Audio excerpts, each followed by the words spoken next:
Take it there? Who gon' take it there? Who gon' take it there? Who gon' take it there? Electricity, electricity, electricity, electricity. You know what's in the air. You know what's in the air. You know what's in the air. You know what's in the air. It's possibility. It's possibility. It's possibility. It's possibility.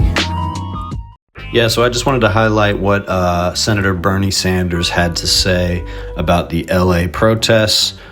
He initially posted a tweet that got a pretty negative reaction, where he said Dr. King defeated racist government officials and ended segregation through disciplined nonviolent resistance.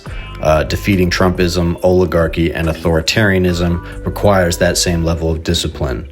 Violent protests are counterproductive and play right into Trump's playbook. So he kind of got a lot of criticism for saying this, even though, you know, it is a common sentiment. I've heard this from different places, although Bernie, along with John Fetterman, is one of the first to come out with this message.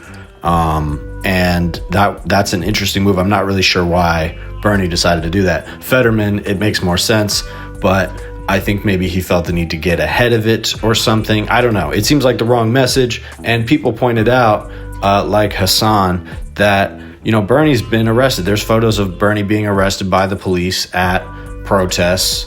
And, you know, this is the same pattern of how protests are cast as violent. People also reference this old cartoon in the newspaper of Dr. King talking about nonviolent protests while there's, you know, a bunch of riotous damage behind him. And, you know, so the narrative has always been the same. And Bernie Sanders should know this before anybody else. And so why he felt the need before anybody else to come out with the violent protests or counterproductive line is curious to me. Now, it's not that weird that a politician would be under pressure to say this. And even without like external pressure being applied, a politician might feel pressure to say this or feel the need to get ahead of it or something like that. It's the kind of thing that a politician kind of has to say at a certain point, although I would say there's no reason that Bernie had to say this. And I think it's ultimately a counterproductive. I think, ironically, this message is a counterproductive message, which is what he said about quote unquote violent protests. But he posted another video about it, actually a couple videos that said the same thing. So I'm going to play that. Because although he made this tweet and he never followed up on this or anything, it seems like he either had both of these things to say or decided to change his tune. So let me play this video real quick.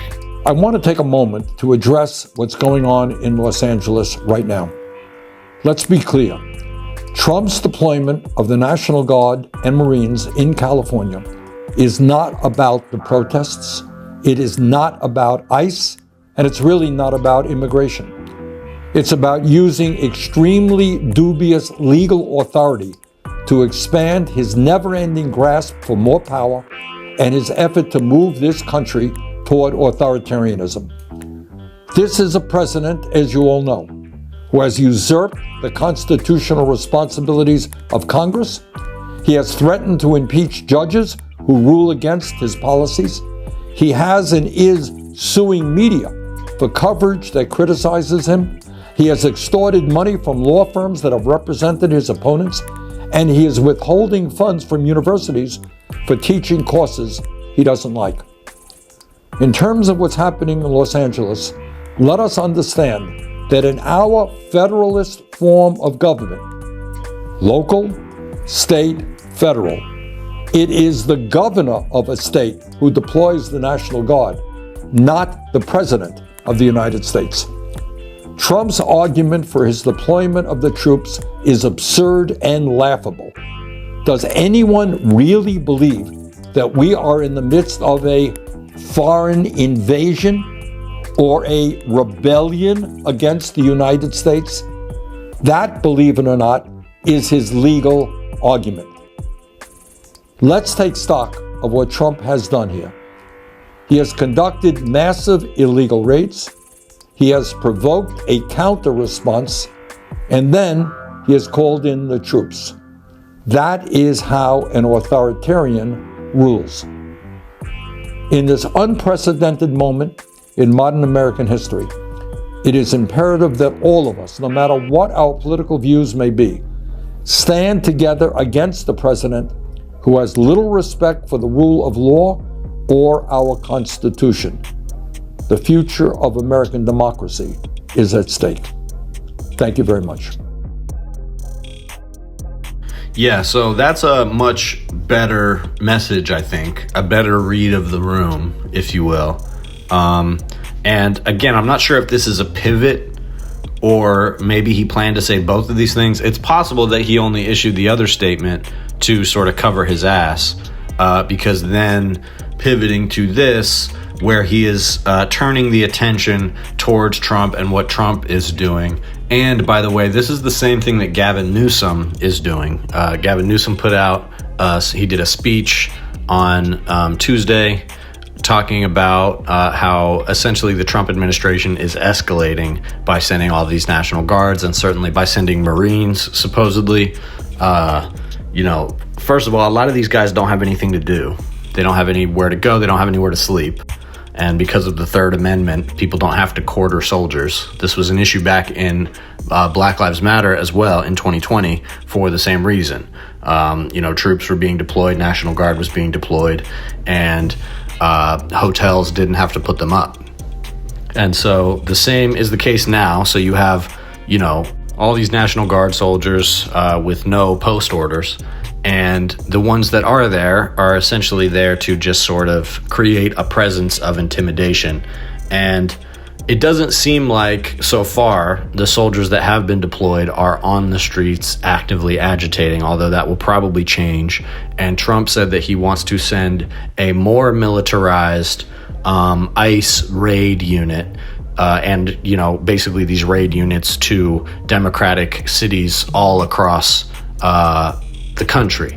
And so that's going to be much more heavily militarized operations with probably pretty intense technology going into them. I suspect that already they're using a lot of Palantir technology to track these large groups of supposed illegal immigrants, some of them not illegal immigrants, some of them with paperwork straight or, pending court cases or whatever.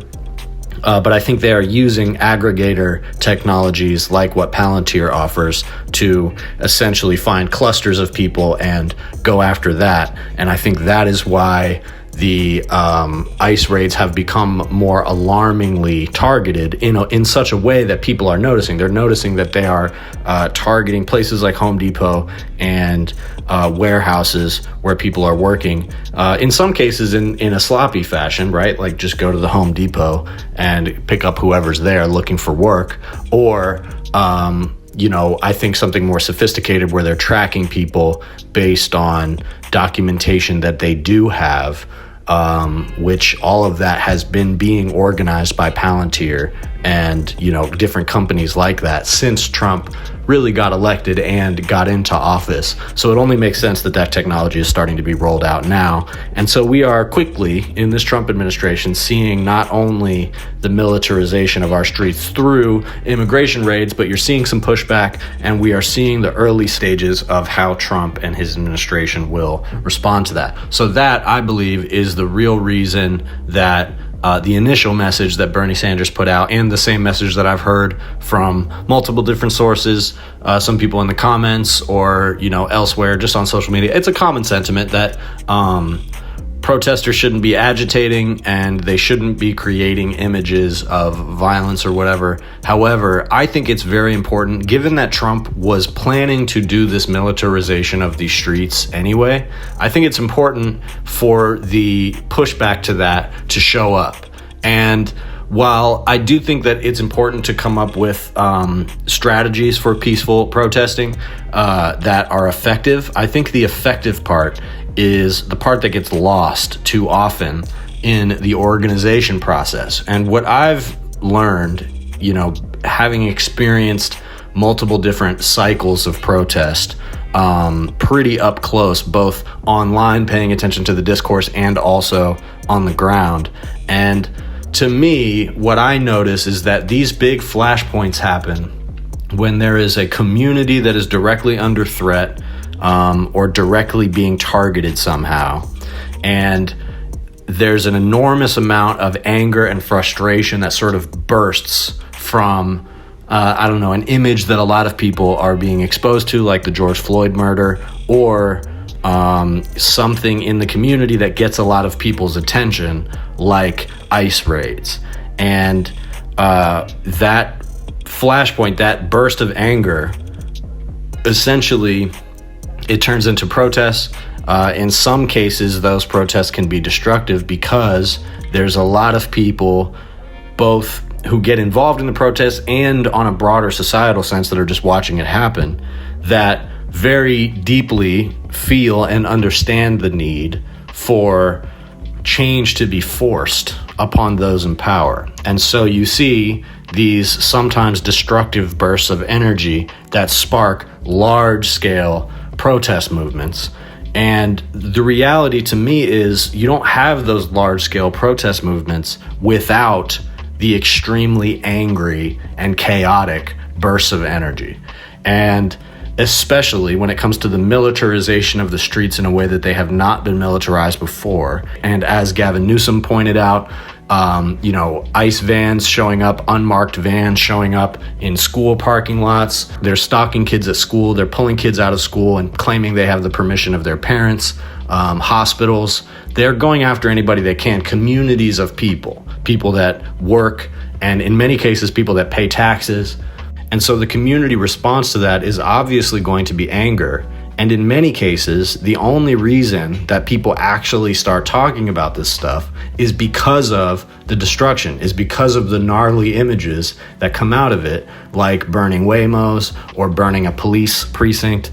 And I get how these images can be scary, and they also can be inciting of more of a state response. That's true. But also, it's kind of a standoff. And with Trump, you're going to get the crackdown. You're going to get the military presence in your city either way. That's the reality, especially if they feel like doing ICE raids and operations like that in the locality. So you either can respond to that or not. And if there are peaceful methods to respond to that in a way that will actually put pressure on the state and on the Trump administration to stop, then those things are worth doing.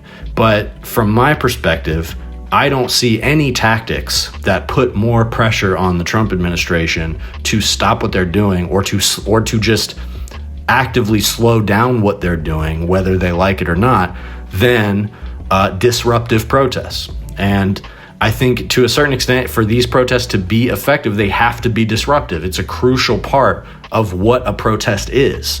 And I think in the course of these sort of movements as they happen, in the days following the initial bursts of energy, you get a lot of people that say we need to kind of whip this movement into line, and we need to, cut out the violent behaviors, the disruptive behaviors. We need to do things that are going to ingratiate us with the greater public and focus on civil disobedience with an emphasis on the civil. And so that does shape the behavior of the movement in many cases. And I think that is what causes a movement like the BLM protests in 2020 to kind of peter out and not accomplish anything, because the protests succumb to the pressure to become more peaceful and frankly become less effective because of it. And I'm not in favor of smashing up communities and destroying things that people worked hard for no reason, and creating destruction that doesn't benefit anybody.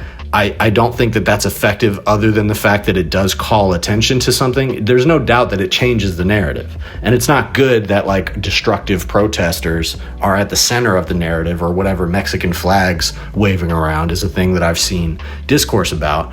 And I would rather there not be any public narratives against the protesters in moments like this. But I think it's kind of inevitable. It's inevitable that Fox News is going to find an angle to make the protests look bad. And it doesn't matter what they actually look like, because if they are not disruptive at all, then the news doesn't find them worth covering and they accomplish nothing. That's the reality of where we're at in America. And so if you wonder why these protests, you can't necessarily control the behavior of people on the ground who participate in these bursts of, trying to force change. And it is kind of amorphous. But what I've noticed is that a strong connection to a community that is being threatened, like, the immigrant community in Los Angeles or the greater black community in America being threatened by police, something that has a real impact on the ground, less attached to politics or left or right or whatever, that is what creates the spark. And then the movement becomes something broader than that based on which political parties or entities are willing to accommodate that movement. And so it's about force at the end of the day. And sometimes in society, when you're up against incredible mountainous abuses of power, the only leverage that you have is to be as disruptive as possible. And so I think the correct narrative in these moments is to turn to how the state is abusing its power. And there's no doubt, keep in mind, if you end up arguing with anybody about this, keep in mind, there is absolutely no doubt that ICE raids, unauthorized arrests and mistreatment of migrants, leaving them in basements without water, packing them like sardines, and unlawfully arresting them. That is what sparked these protests. It was directly a result of the federal government coming in without the permission of the state and conducting these horrific raids that nobody would want to happen to them or their family under any circumstances. And these people have been criminalized. Normal, regular, good people are being criminalized by the Trump administration, and his targeting of those people that are important members of our community and the social fabric is what caused this protest response. It's an abuse of power on part of the Trump administration. There's no two ways about it. So remind people of that if it ever becomes necessary. The protests are still ongoing in LA. As of Tuesday, a curfew was issued to try to keep people out of the streets. But they're still there. People were still marching as far as I could tell. Not as many clashes with the police, although I'm sure some arrests were made. And from what I could tell, what the protesters in LA were doing was continuing to move through the streets, staying moving, not stopping anywhere so as to get kettled, which is good because if the police can kettle you, they will, especially if there's a curfew issued. They're going to, it always seems like a good idea to stop here. We got to sit with our hands up and wait. It's not a good idea because they will kettle you and they'll arrest you if they can. If they have the capacity, they'll do it. And it doesn't matter to them if you're being nonviolent, especially if a curfew is issued. So the idea of continuing to move and being somewhat unpredictable is good on their part, but then it can also tire you out. And so I'm showing you some images of what that was looking like on Tuesday night. Like I said, I think these have kind of thinned out for the week, although I suspect that this is going to be ongoing. And you also see as things have become a little bit less intense in LA, you see a little bit of an intensifying of the protests going on in New York City and Chicago and other places like Austin. So what I predict here, and pardon the pun, I predict that there's going to continue to be an ebb and flow of these protest actions in different cities based on the visibility of these Fed operations at any given time and the capacity of whichever community to respond to that at any given time. So even if things peter out or become a little bit less intense in LA for the moment, I suspect that it won't be long before something happens that incites more activity, which is why Governor Newsom is saying to the Trump administration, stop using this as an example and stop sending troops here because you're making it worse. Because really, this is a very small portion of LA that is affected by this. These are not enormous protests. It's a ton of people that are showing up in downtown LA, but it's not like this is gripping the city.